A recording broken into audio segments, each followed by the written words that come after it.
Mula Bugyas Benguet, ibinagsak ni Jerry ang kanyang pananim na repolyo sa La Trinidad Trading Post. Sa ganitong paraan daw, sana mabawi niya ang halos 100,000 ipinuhunan niya sa kanyang pananim.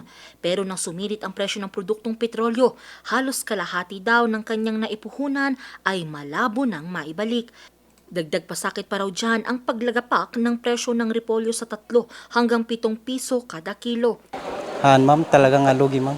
Awan pa iti may 30 per day ajay ag harvest. Kung ay tila ko yun dito, sir. 6 pesos lang madam. Awan pa iti ag subliti ko. Gastos. Ito rin ang kinakaharap ng magsasakang si Mona mula Atok Benguet. Ang kanya kasing pananim na lettuce na inaasam niyang maibenta sa 150 pesos kada kilo, sumadsad na sa 10 piso kada kilo. Kaya naman hindi na siya umaasang mababawi pa ang kanyang pinuhunang 100,000 piso. Ang lettuce talaga, ito yung magagaan na timbang. Pagkatapos pag tumas ito, 3 to 400 pesos a kilo. Pero ngayon down to 10 pesos to 15 pesos, ma'am.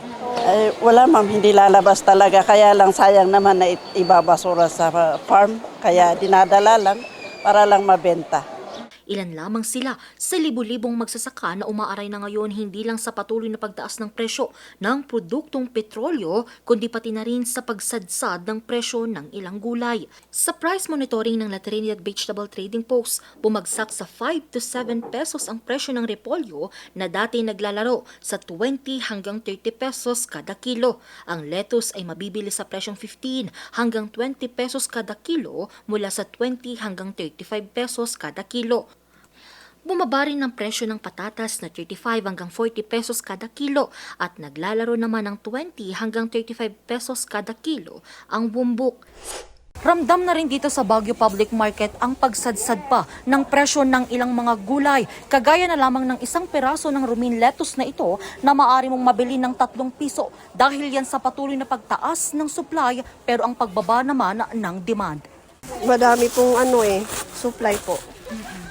May 20, 10, 15, ganun po.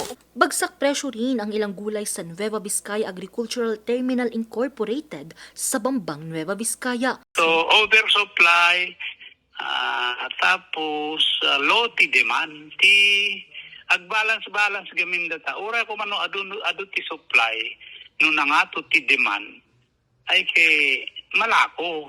Ngayon no medyo oversupply labasit, bilma budget demand, ay kay awanin na bagsak presyo na. Sa ngayon, hindi pa masabi ng ilang tendera at trader kung tataas ang presyo ng gulay habang papalapit ang Semana Santa. Depende rin daw kasi ito sa demand at kakayahan ng publiko na mamili sa kabila ng pagtaas ng presyo ng produktong petrolyo. Sa kabila niyan, tumaas naman ang presyo ng ilang gulay. Ang green beans o snap beans na dating naglalaro sa 50 hanggang 80 pesos kada kilo, pumalo na sa 250 hanggang 280 pesos kada kilo. Ang pipino na dating 50 hanggang 80 pesos, nagmahal na sa 70 hanggang 75 pesos. Ang sili na dating naglalaro sa 100 hanggang 120 pesos, umakyat na sa 180 hanggang 200 pesos kada kilo.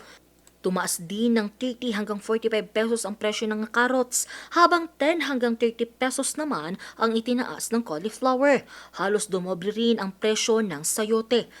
Nauna nang tiniyak ng Department of Agriculture ang subsidiya sa langis para sa mga magsasaka at sisimulan na itong ipamahagi sa iba't ibang bahagi ng bansa. Angel Arquero, RNG News.